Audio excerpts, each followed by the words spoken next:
Dites-moi, la femme qui sort de l'appartement tous les matins, c'est qui? Pardon? Bah, y a bien une femme qui est venue chez vous il y a une semaine avec des valises et qui va partir encore. Mais attendez, vous m'espionnez? Alors non, je ne vous espionne pas. Mais je vous rappelle que je suis le propriétaire quand même, hein. Ici, c'est chez moi, donc j'ai bien le droit de savoir ce qui s'y passe. Et du coup, qu'est-ce qui vous dérange? Je comprends pas. Bah, j'aimerais bien savoir qui c'est cette personne et pourquoi elle vient et elle part 2 fois par jour. Alors même si je suis pas obligée de vous répondre, je vais le faire pour que cette conversation s'arrête. Cette femme, c'est ma sœur qui est arrivée à l'appartement il y a une semaine et qui va y rester un certain temps. Qui va y rester? Comment ça? Elle a plus d'appartement, donc elle va rester chez moi pendant quelques temps. Alors déjà, c'est pas chez vous, mais chez moi. Je vous rappelle que le propriétaire, c'est Bibi. Vous êtes simple locataire. Donc c'est mes règles qui comptent et je ne veux que vous n'hébergiez personne. C'est écrit dans le bail pourtant. Donc peu importe que ce soit des amis, de la famille, je m'en fous. Je ne veux que vous dans l'appartement. Mais attendez, vous n'avez pas le droit de m'imposer ça. Bien sûr que si, j'ai le droit aux dernières nouvelles. Ici c'est chez moi, donc je fais ce que je veux. Donc je vous préviens, hein, si ça se reproduit, je vous vire de l'appartement. Je romprai le bail et je chercherai un nouveau locataire.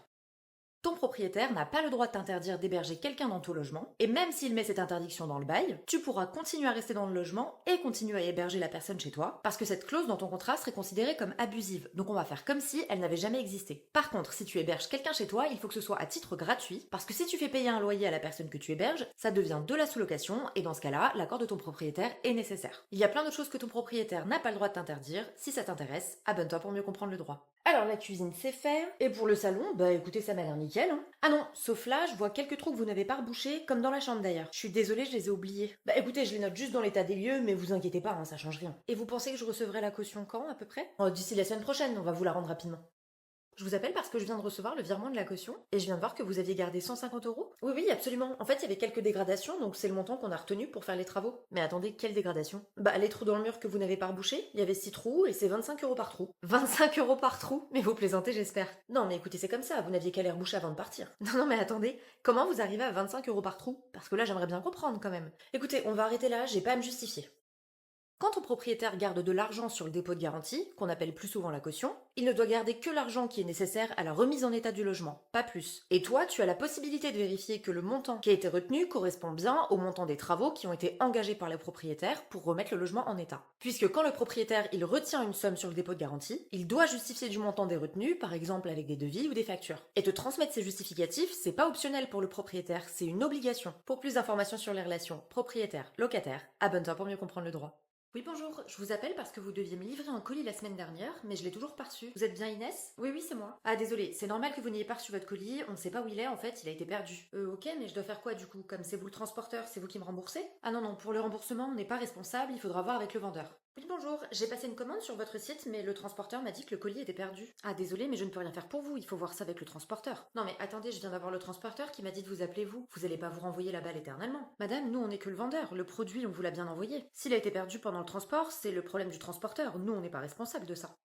Si ton colis est perdu, ton interlocuteur unique, c'est le vendeur. Le droit prévoit que le vendeur est responsable du colis perdu, même si le transporteur a commis une faute. Si ça t'arrive, voilà ce que tu peux faire. Premièrement, tu écris au vendeur et grosso modo, ce que tu vas lui dire, c'est: en tant que vendeur, vous êtes responsable du colis perdu. Donc comme je n'ai pas reçu le colis à temps, j'exige une nouvelle livraison. Deuxième étape, si malgré ça, il ne t'envoie toujours pas le colis, tu leur envoies une mise en demeure. Pour ça, tu peux utiliser ce modèle et je vais mettre le lien en commentaire pour que vous puissiez y accéder. Troisième étape, si malgré la mise en demeure, il ne se passe toujours rien, tu as le droit d'annuler ta commande. Et dans ce cas, le vendeur devra te rembourser en intégralité dans les 14 jours. Sachant que s'il ne te rembourse pas à temps, tu as le droit à des intérêts de retard. Donc le vendeur te devra plus d'argent que le montant initial de ta commande. Si ça t'arrive, n'oublie pas de communiquer par écrit avec le vendeur pour bien garder des traces. Et sinon, abonne-toi pour mieux comprendre le droit. J'aimerais accrocher quelques cadres dans l'appartement. Est-ce que je peux faire des trous? Ah non, non, non, c'est hors de question. Vous faites pas de trous, vous changez pas la peinture, vous posez pas de tringle à rideau. Bref, vous ne touchez à rien. Mais attendez, j'ai bien le droit de personnaliser le logement quand même. Non, non, non, vous ne le personnalisez pas. Si vous voulez aménager votre logement, vous n'avez qu'à en acheter un. Mais chez moi, en tout cas, on ne touche à rien. Mais vous avez pas le droit de m'interdire de l'aménager. Alors, aux dernières nouvelles, c'est encore chez moi, donc si, j'ai le droit.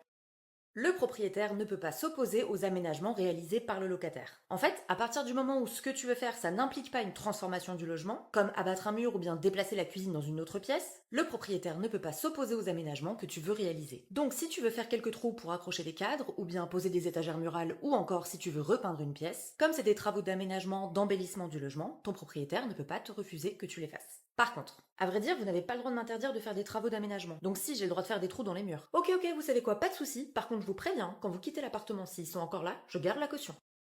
Quand tu quittes un logement en location, tu es globalement supposé le laisser dans le même état que celui dans lequel tu l'as trouvé. Donc si tu fais des trous dans les murs et que tu ne les rebouches pas avant de partir, ton propriétaire pourra retenir sur le dépôt de garantie, qu'on appelle plus communément la caution, le montant des travaux qui seront nécessaires pour reboucher les trous. Pour plus d'informations sur les relations propriétaire-locataire, abonne-toi pour mieux comprendre le droit. Léa, j'ai besoin que tu viennes s'il te plaît, on a trop de monde en boutique là. Mais il me reste 10 minutes de pause. Oui, oui, je sais, mais là il faut vraiment que tu viennes quand même. On est 2 en moins aujourd'hui et il y a beaucoup trop de clients. Ok, bah si ça vous dérange pas, je vais juste finir mon dessert, parce que 20 minutes c'est déjà pas beaucoup. Si en plus vous m'enlevez la moitié, je vais vraiment pas tenir toute la journée. Donc je serai là dans 10 minutes. Non, non, je t'ai dit que j'avais besoin de toi maintenant, on va pas en parler pendant 2 heures. Donc tu te bouges, sinon t'es viré.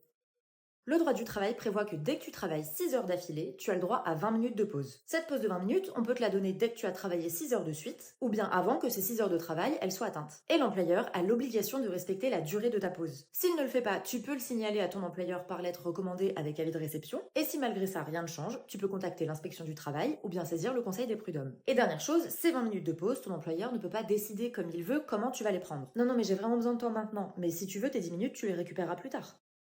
Les 20 minutes de pause qui sont prévues lorsque tu travailles 6 heures d'affilée sont continues. Ça veut dire que ton employeur ne peut pas fractionner ton temps de pause en te faisant prendre 10 minutes par-ci et 10 minutes par-là. Et si jamais tu ne bénéficies pas de ces 20 minutes consécutives, tu peux demander à ce que ton temps de pause non pris soit requalifié en temps de travail effectif. Donc, demander un rappel de salaire et des dommages et intérêts. Pour plus d'informations sur les relations salarié-employeur, abonne-toi pour mieux comprendre le droit.